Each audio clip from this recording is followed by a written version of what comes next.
Okay, somehow that other video I got shut off. I got the 3 canisters on. Okay.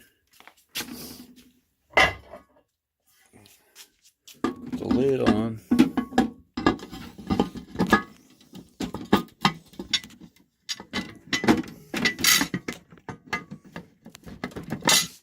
we go.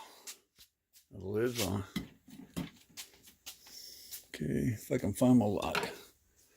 Okay. Same lock as I used for the back cash drawer. Let's try it on the lid now.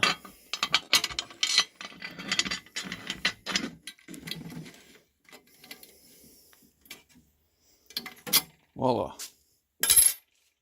Now these things here, you either keep them or you can throw them in the trash.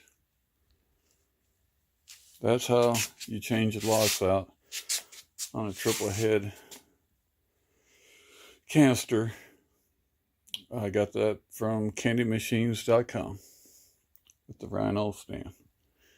Although I might get the metal bodied one next because it comes with a candy tray, which this one doesn't.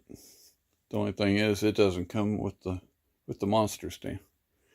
Well, if you have any questions on these locks, just give me a holler and I'll catch you later.